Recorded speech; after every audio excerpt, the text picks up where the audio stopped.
MBG speak के साथ बिलाल होरी आपकी खिदमत में हाजिर है।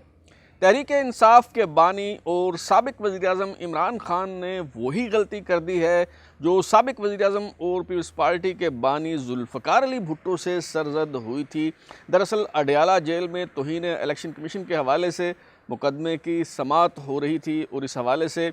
फ़र्द जुर्म आयद करने की जो कार्रवाई है वो मुकम्मल की जा रही थी, मगर इस मौका पर साबिक वज़ीर-ए-आज़म और तहरीक इंसाफ के बानी जनाब इमरान खान मुश्तइल हो गए और उन्होंने चिल्लाना शुरू कर दिया और उन्होंने कहा कि मैं इलेक्शन कमीशन के जो अरकान हैं उनकी शक्लें पहचानता हूँ, उनके नाम भी मालूम हैं। मैं हुकूमत में आने के बाद इन सब के ख़िलाफ़ कार्रवाई करूँगा और इन सब पर आर्टिकल 6 लगाऊँगा। तहरीक इंसाफ के चेयरमैन इमरान खान ने ये धमकी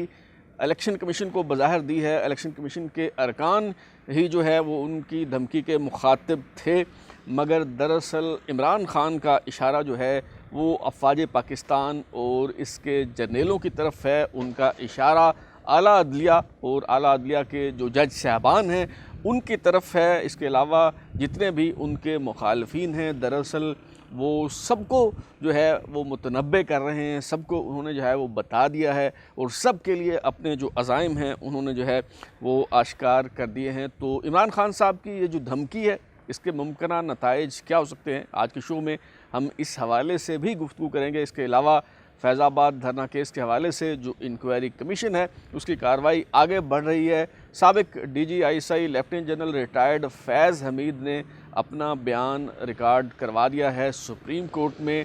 जो डिस्क्वालिफिकेशन के हवाले से मुकदमे की समाअत जारी है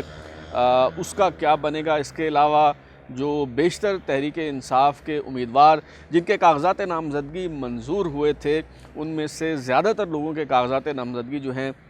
वो अब मंजूर हो गए हैं और इलेक्शन ट्रिब्यूनल से, हाई कोर्ट से जो है वो उन्हें रिलीफ मिल गया है। तो इन सारे मौज़ूआत पर जो है वो हम गुफ्तगू करेंगे आज के शो में और इस हवाले से जो है वो जानने की कोशिश करेंगे, हक़ाइक़ मालूम करने की कोशिश करेंगे। और शुरू में जो मैंने आपको कहा कि इमरान खान साहब ने वही गलती कर दी है जो जुल्फ़िकार अली भुट्टो साहब से जो है वो सरजद हुई थी। दरअसल जब मैंने ये बात की है तो उसका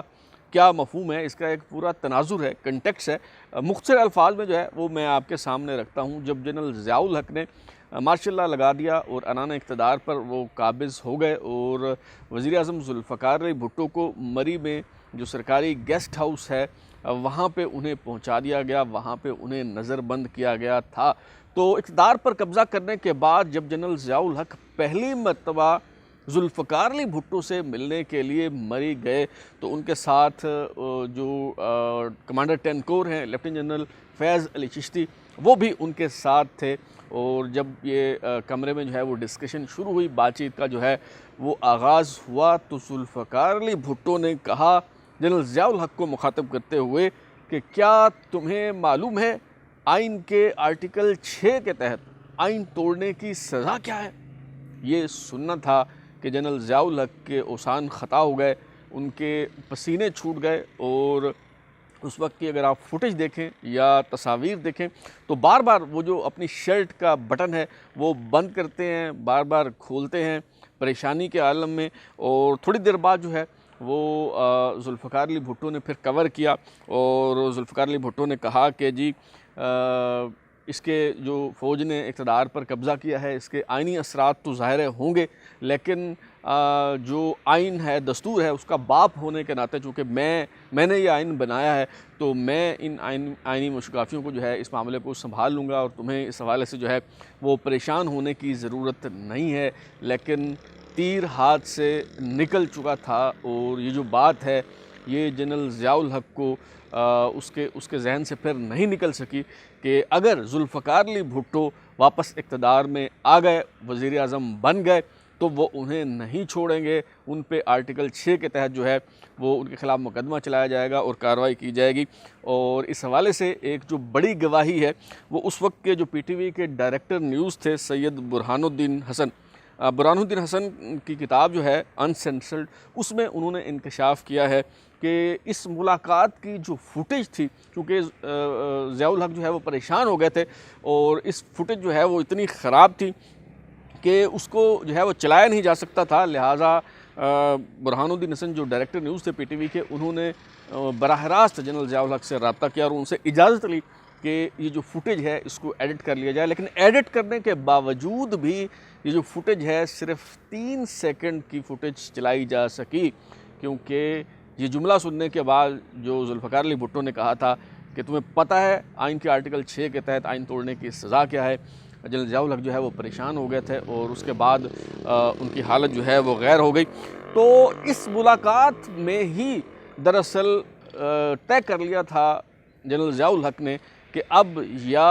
भुट्टो ज़िंदा रहेंगे या वो ज़िंदा रहेंगे, और फिर उन्होंने ये जुमला कहा कि जी कब्र तो एक है लेकिन मुर्दे दो हैं, बंदे दो हैं, एक जुल्फ़िकार अली भुट्टो है और एक जनरल ज़िया उल हक है, किसी एक को कब्र में जो है वो जाना होगा। और अल्टीमेटली फिर जुल्फ़िकार अली भुट्टो को जो है वो फांसी दे दी गई। तो इमरान खान साहब जो हैं उन्होंने भी, मेरा ख्याल है कि उसी तरह का ब्लेंडर किया है, गलती से मैं नहीं कहूँगा बल्कि बहुत बड़ा उन्होंने अपनी ज़िंदगी में बड़े बड़े ब्लेंडर्स किए हैं, लेकिन मैं समझता हूँ कि ये सबसे बड़ा ब्लेंडर है इमरान खान का, ये जो उन्होंने इलेक्शन कमीशन के अरकान को धमकी लगाई है और कहा है कि मैं हुकूमत में आकर आइन के आर्टिकल 6 के तहत उनके ख़िलाफ़ कार्रवाई करूँगा, उनके ख़िलाफ़ बगावत का जो है वो मुकदमा बनाऊँगा। इमरान खान साहब के जो शख्सियत मजाज के हवाले से इस तरह के अंदेशों का इजहार तो बड़े अरसे से किया जा रहा है और लोग जो उन्हें जानते हैं, उनके मजाज से वाकिफ़ हैं, वो जो है वो इस हवाले से ख़दशात का इजहार कर रहे थे कि इमरान खान साहब पहले ही फ़ैशिज़म की तरफ माइल थे। उनका जो पहला दौरे हुकूमत है वो भी कोई अच्छा नहीं था, उसमें भी मुखालफिन की पर ज़िंदगी की राहें जो हैं वो मसदूद कर दी गई, उनके ख़िलाफ़ जो है वो कार्रवाइयाँ की गई और बहुत से फाउल किए गए। उनके नज़दीक किसी कानून, किसी ज़ाब्ते, किसी कायदे की जो है वो कतन कोई अहमियत नहीं है, और इस हवाले से खदशात का इज़हार किया जा रहा था कि अब अगर इमरान खान दोबारा बरसर इक़्तिदार आते हैं, दोबारा उन्हें मौका जो है वो मिल जाता है, तो फिर जो है वो शुमाली कोरिया के जो डिक्टेटर हैं किम जोंग उनसे भी ज़्यादा ख़तरनाक साबित होंगे इमरान खान, क्योंकि वो अब जब जिस तरह की फ़ैशिज़म जो है मुतारफ़ करवाएंगे, उसे देख के शायद लोग तालिबान का दौरे हुकूमत भी जो है उसे जो है वो भूल जाएं। और ये इन खदशात का इज़हार जो है वो किया जा रहा था कि अगर इमरान खान साहब दोबारा इक़्तिदार में आ गए तो शायद गली मोहल्लों में जो है वो जंग होगी, लड़ाइयाँ होंगी, हर चौराहे में उनके सियासी मुखालफिन की लाशें जो हैं वो लटकती हुई दिखाई देंगी। और इस तरह के खदशात का इज़हार पहले से ही किया जा रहा था, लेकिन अब इमरान खान साहब ने अपने इन अज़ाइम को आश्कार करके दरअसल इन खदशात को जो है वो सही साबित कर दिया है। और अब ज़ाहिर है कि वो army chief general Asim Munir हों या DGISI lieutenant general Nadeem Anjum हो, उन्हें वो बराह रास्त तो धमकी नहीं दे सकते, बराह रास्त तो उन्हें जो है वो मुखातब नहीं किया जा सकता। तो दरअसल ये जो धमकी उन्होंने इलेक्शन कमीशन के अरकान को दी है, दरअसल ये इलेक्शन कमीशन को धमकी नहीं दी उन्होंने, दरअसल ये जो मुक़्तदर हलके हैं, ये जो एस्टेब्लिशमेंट कहें, उसे जो भी आप जो है वो नाम दे लें, ये धमकी दरअसल उनके लिए है। उन्हें ये बताया गया है कि अगर मैं इक़्तिदार में आ गया तो फिर तुम लोगों की जो है वो खैर नहीं है और तुम लोगों को जो है तुम्हारा अंजाम जो है वो बहुत बुरा होगा। और वो एस्टेब्लिशमेंट खा वो अस्करी एस्टेब्लिशमेंट हो, खा वो आला अदलिया के जज साहबान हों, खा उनके सियासी मुखालफिन हों या मीडिया के लोग हों, मेरा ख़्याल है कि ये धमकी उन्होंने हर उस शख्स को दी है जिसे वो अपना मुखालिफ समझते हैं और जिसके बारे में उनका ये ख़्याल है कि उनकी हुकूमत ख़त्म करने में जो है उनका कोई किरदार हो सकता है। तो हर उस शख्स को जो है इमरान खान साहब ने जो है वो ये धमकी दी है। और जैसे कि मैंने शुरू में कहा कि फैज़ाबाद धरना केस के हवाले से जो इंक्वायरी कमीशन है उसकी कार्रवाई जो है वो आगे बढ़ रही है। और मैंने अपने कल के व्लॉग में आपको बताया था कि जनरल फैज़ हमीद 2 मरतबा नोटिस मिलने के बावजूद इंक्वायरी कमीशन के सामने पेश नहीं हो रहे थे,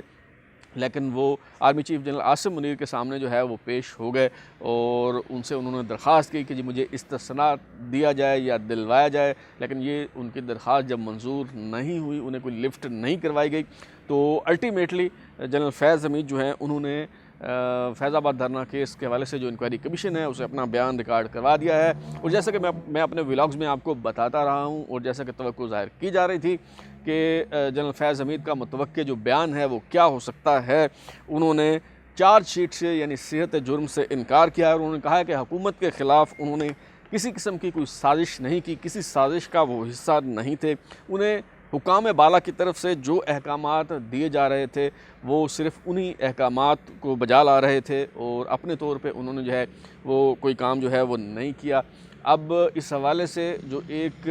अहम स्टेटमेंट होगा वो उस वक्त के DGI lieutenant general retired Naveed Mukhtar का होगा। उन्हें भी इंक्वायरी कमीशन ने जो है वो तलब कर रखा है। देखते हैं कि वो इस हवाले से क्या स्टेटमेंट देते हैं। अगर तो वो उन तमाम फ़ैसलों की ऑनरशिप ले लेते हैं और वो कहते हैं कि फैज़ हमीद ने जो कुछ किया वो दरअसल मैंने उन्हें कहा था, वो मेरे बिहाफ पे ये सब कुछ कर रहे थे और मुझे ये अहकामात उस वक्त की जो हुकूमत थी, जो सियासी क़यादत थी, उसकी तरफ से दिए जा रहे थे, तो ज़ाहिर है फिर ये मामला जो है वो किसी और तरफ चला जाएगा और बहुत आसानी हो जाएगी जनरल फैज़ हमीद के लिए। शाहिद खाकान अब्बासी साबिक़ वज़ीर-ए-आज़म जो है वो पहले ही ऑनरशिप ले चुके हैं और ये कह चुके हैं कि हमने इजलास में ये फ़ैसला किया था और जनरल फैज़ हमीद जो उस वक्त DGC थे उन्हें ये कहा था कि आप TLP के लोगों से जो है वो मुज़ाकरात करें। लेकिन अगर लेफ्टिनेंट जनरल नवीद मुख्तार इन फ़ैसलों की ऑनरशिप नहीं लेते तो फिर जनरल फैज़ हमीद के लिए जो है वो बड़ी मुश्किलात हो सकती हैं।